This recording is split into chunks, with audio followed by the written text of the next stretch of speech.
CLP కార్యాలయంలో ప్రభుత్వ whip NM Srinivasa Reddy మాట్లాడుతున్నారు. ఇప్పుడు లైవ్ చూద్దాం. పరోక్షంగా ఉపాధి కల్పిస్తున్న విషయం కూడా మనందరికీ తెలుసు. మరి 800 నుంచి 1000 ఎకరాల లోపలనే మనం ఇన్ఫ్రాస్ట్రక్చర్ క్రియేట్ చేసుకొని రోడ్లు వేసుకొని స్పెషల్ ఎకనామిక్ జోన్లు పెట్టుకుంటే మనం లక్షల మందికి ఉపాధి కల్పించగలుగుతా ఉన్నాం.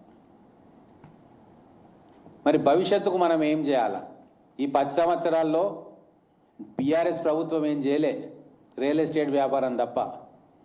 కానీ రేవంత్ రెడ్డి గారు వచ్చిన తర్వాత మొత్తం 30,000 ఎకరాల్లో ఇంకొక నగరం నిర్మించి మళ్ళొక 20 లక్షల మంది యువతకు ఉపాధి కల్పించాలి, అక్కడ రీసెటిల్మెంట్ చేయాలి అని చెప్పి ఆలోచన చేస్తూ ఉన్నారు.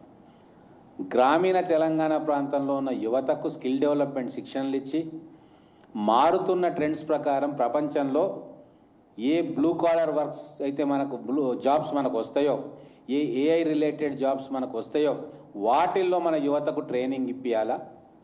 స్కిల్ డెవలప్మెంట్ యూనివర్సిటీని పెట్టి స్కిల్ డెవలప్మెంట్ సెంటర్లను పెట్టి జిల్లాల్లో కూడా వాళ్ళకు ట్రైనింగ్ ఇస్తూ భవిష్యత్తులో వాళ్ళకి ఇక్కడ ఉపాధి కల్పించాలని చెప్పి ఒక ఆలోచన చేస్తూ ఉంటే వారి ఆలోచనలకు అనుగుణంగా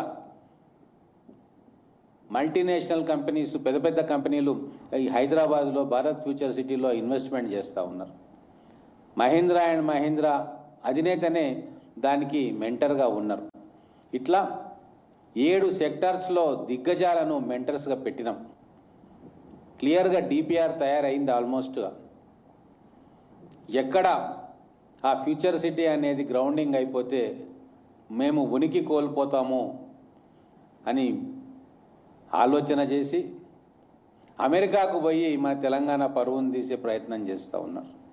ఇంకా ఇంతకంటే దారుణం ఏముంటుంది? బీఆర్ఎస్ పార్టీ నాయకులకు గతంలో చూసినాం, యువకులు ఆత్మహత్య చేసుకున్నారు, శవాల కాడ రాజకీయం చేసిండ్రు, ఆత్మహత్యలకు వీళ్ళు ప్రేరేపించిండ్రు. ఎంతోమంది యువకుల మీద కేసులైనాయి, జైళ్ళకు పోయినరు. వీరు మాత్రం ఏ రోజు కూడా జైళ్ళకు పోలే, లాఠీ చార్జ్ తినలే, దెబ్బలు తినలే.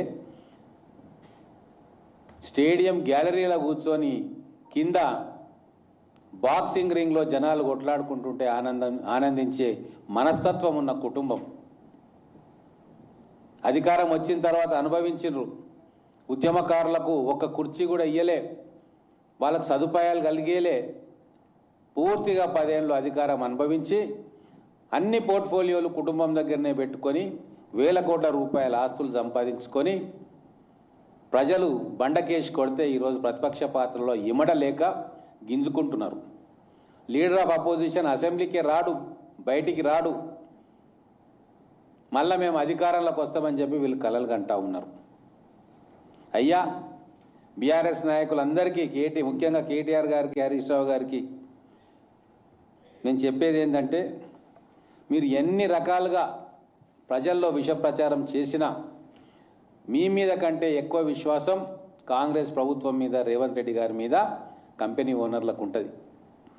ఎందుకంటే హైదరాబాదు అభివృద్ధికి పునాది రాయి వేసింది కాంగ్రెస్ పార్టీ, ఇన్ని సంస్థలను తెచ్చింది కాంగ్రెస్ పార్టీ, హెల్త్ సిటీలను తెచ్చింది కాంగ్రెస్ పార్టీ, జీనోమ్ వ్యాలీని డెవలప్ చేసింది కాంగ్రెస్ పార్టీ, ఎయిర్పోర్ట్లు, రింగ్ రోడ్లను కంప్లీట్ చేసింది కాంగ్రెస్ పార్టీ.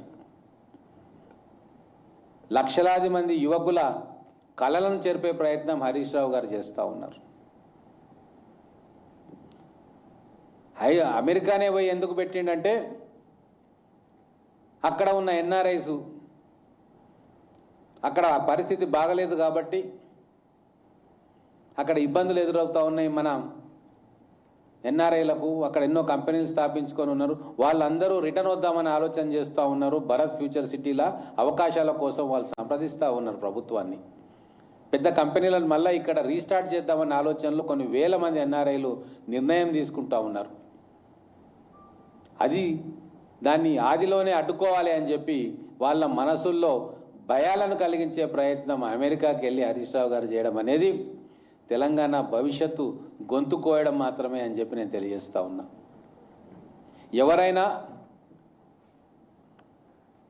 సొంత రాష్ట్రం వదిలేసి బయటికి పోయినప్పుడు నిజాయితీ గల రాజకీయ నాయకులు, ఈ ప్రాంతం మీద ఈ ప్రజల మీద ప్రేమ ఉన్న రాజకీయ నాయకులు ఏమంటారు? మా నగరానికి రండి, పెట్టుబడులు పెట్టండి, మేము ప్రతిపక్షంలో ఉన్నా కూడా అన్ని రకాలుగా సహాయ సహకారాలు అందిస్తాం, మీకు ఏమైనా ఇబ్బందులు ఉంటే మాకు చెప్పండి అని అనాల్సింది. నిజమైన రాజకీయ నాయకుడు, ప్రజా సంక్షేమం కోరే రాజకీయ నాయకుడు అలాగే ఆలోచిస్తారు. మేము 10 ఏళ్ళు అధికారంలో లేము, కానీ ఏ రోజు కూడా పెట్టుబడిదారులను భయపెట్టే ప్రయత్నం చేయలే. మేము ఇంకా బాగా చేస్తాము, ఏమైనా తప్పులుంటే సరి చేస్తామని చెప్పినాం తప్ప రద్దు చేస్తామని చెప్పలే. కాలుష్యకారక పరిశ్రమలను మేము మూసేస్తాం ప్రజల అవసరాల దృష్ట్యా, ఆరోగ్యం దృష్ట్యా అని చెప్పినాం తప్ప మొత్తం ఫ్యూచర్ సిటీనే రద్దు చేస్తా అని చెప్పి ఈరోజు హరీష్ రావు గారు అంటున్నారంటే తెలంగాణ అభివృద్ధి ఆయనకు అభిమతం కాదు.